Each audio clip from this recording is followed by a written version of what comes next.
가능한 대로 주님을 따르는 삶을 사십시오. 여러분이 어떤 상황 가운데서라도, 모든 일들 가운데서라도 주님을 바라보는 삶을 사십시오.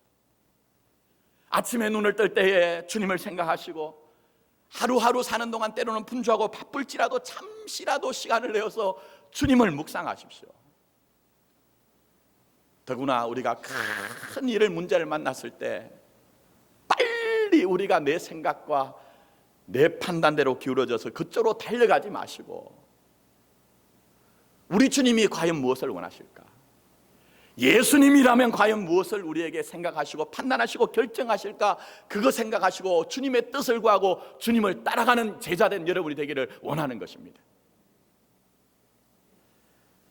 마지막으로 우리 주님은 제자가 되기 위해서 두 마음을 품지 말랍니다. 어떤 마음요? 두 마음을 품지 말래요. 오늘 본문을 잘 묵상해 보시면요, 베드로보다 더 추악한 인간상이 하나 등장을 합니다. 자, 15절 상반절 한번 보세요. 시몬 베드로와 또 다른 제자 한 사람이 예수를 따르니, 이렇게 얘기했습니다.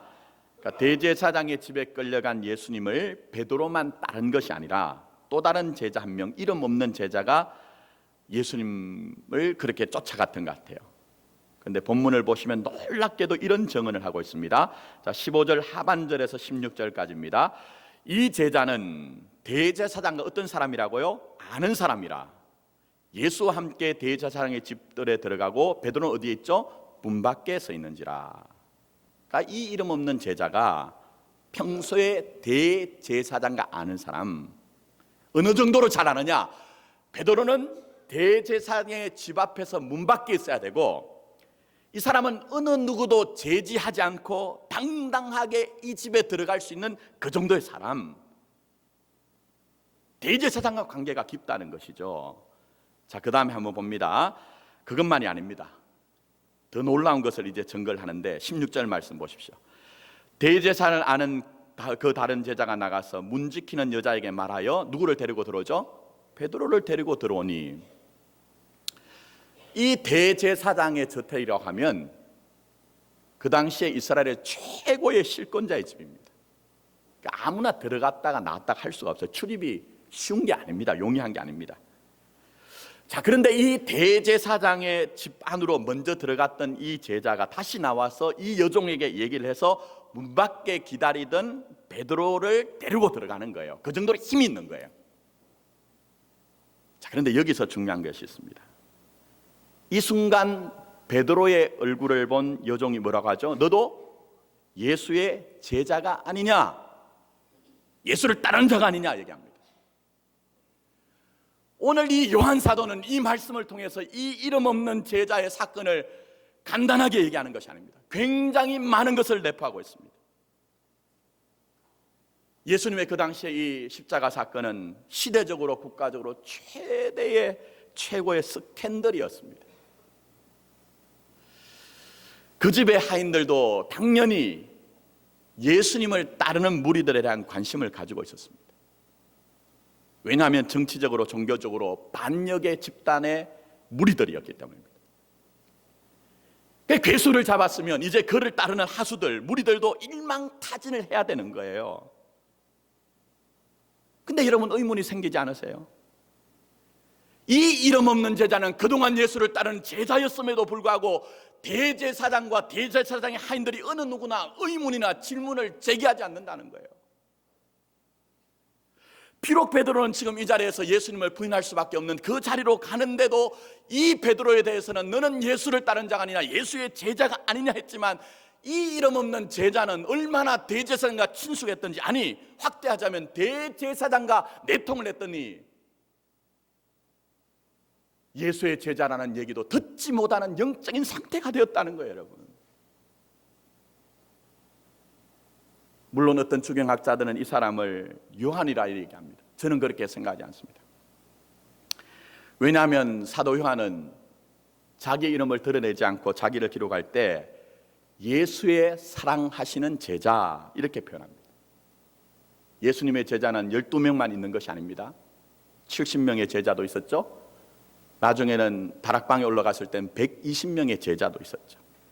그래서 우리는 이름은 알 수 없지만 분명한 것은 이 베드로는 어처구니 없이 주님을 부인하는 자리에 있었지만 다른 사람들이 베드로가 제자인 것을 인지하고 있었어요. 그러나 이 이름 없는 제자는 그런 질문조차 필요 없는 사람, 결정적인 순간에 당신도 예수의 제자가 아니냐, 예수를 따르는 자가 아니냐라는 말을 들을 수 없는 굉장히 심각한 상황이었다는 거예요. 여러분, 오늘도 잘 한번 생각해 보세요.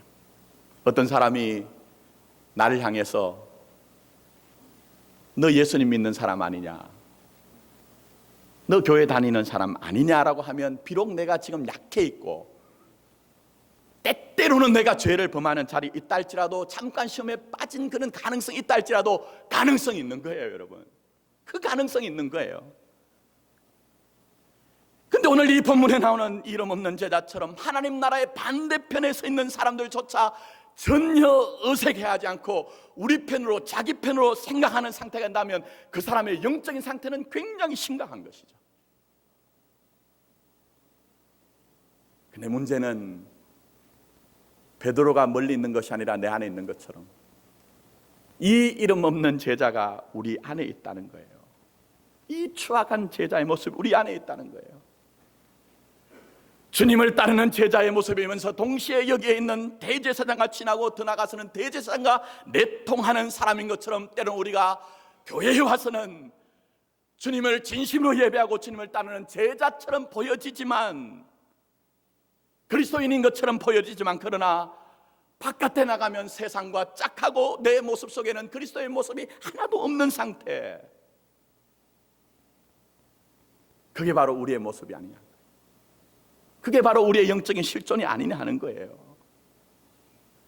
때로는 목소리를 높여서 하나님의 의를 얘기하지만 사실은 그 속에 불의가 있는 것이며, 내가 진실을 말한다고 얘기하지만 우리가 그 속에 거짓이 있는 우리의 이러한 모습들, 이게 바로 이름 없는 제자처럼 추악한 우리의 교회의 모습, 우리의 모습이 아니냐 하는 거예요. 그럼 어떻게 해야 됩니까? 어떻게 해야 될까요? 무너져가는 조국교회와 우리 교회와 우리의 영적인 실존을 가지고 우리가 아파하면 어떻게 해야 되는 것입니까? 우리는 한 걸음 한 걸음 주님께 더 가까이 나가야 됩니다. 주님과의 친밀함을 회복해야 됩니다. 더 나아가서는 너희가 내 안에 내가 너희 안에라고 하는 주님과의 하나됨을 추구하는 영적 생활을 해야 됩니다. 주님과 여러분 사이에 틈을 타게 하는 것들을 피가 흘리기까지 싸워야 됩니다. 왜냐하면 우리 주님이 야고보서 4장 8절 말씀에 두 마음을 품은 것을 나에게 합당치 않다고 이미 말씀하시기 때문에 그렇습니다. 그리고 이렇게 세상과 짝하여 두 마음을 품은 것을 영적으로는 간음한 자, 행음한 자라고 얘기하십니다. 그리고 더 심각한 것은 아버지의 나라, 하나님의 나라, 천국은 아버지와 내가 하나 된 자들, 그 하나 된 나라이기 때문에 우리에게 주님께서는 두 마음을 품지 말라고 말씀하시는 것입니다. 저는 우리 교회가 정말 온전히 한 마음을 품은 제자들로 가득하길 원합니다. 여러분의 삶의 자리가 어디에 있든지 간에 부르심의 은혜 가운데서 여러분의 삶의 전부가 하나님의 나라가 되는 온전한 하나됨이 나타나길 원합니다. 그래서 여러분의 말하는 것, 여러분의 행동, 여러분의 표현 양식 전부 속에서 사도 바울이 말씀하신 것처럼 그리스도의 사신이요, 그리스도의 편지요, 그리스도의 향기로 살아갈 수 있는 저와 여러분이 되기를 원합니다. 말씀했습니다. 베드로는 주님을 부인했습니다. 이름 없는 제자는 다른 사람들에게 제자라는 말조차 듣지 못하는 심각한 상황이 됐습니다. 오히려 주님을 대적하는 무리와 아무 제한 없이 어울리는 사람이었습니다. 왜 그랬을까요? 가만히 묵상해보면 온전한 사랑이 없었기 때문입니다. 온전한 사랑이 없었기 때문에. 고린도전서 13장 8절에 사랑은 언제까지나 어떻게 해요? 떨어지지 아니하나니. 온전한 사랑은 떨어질 수가 없대요, 여러분. 온전한 사랑이 있으면 마음과 행동이 하나가 되어서 마음이 가는 곳에 내 몸과 내 삶이 따라가게 돼 있는 것처럼, 주님을 온전히 사랑한다면 내 마음이 주님을 향하고 내 삶도 주님을 향할 수밖에 없는 것이죠, 여러분. 그러므로 주님을 더 많이 사랑하십시오. 더 깊이 사랑하십시오.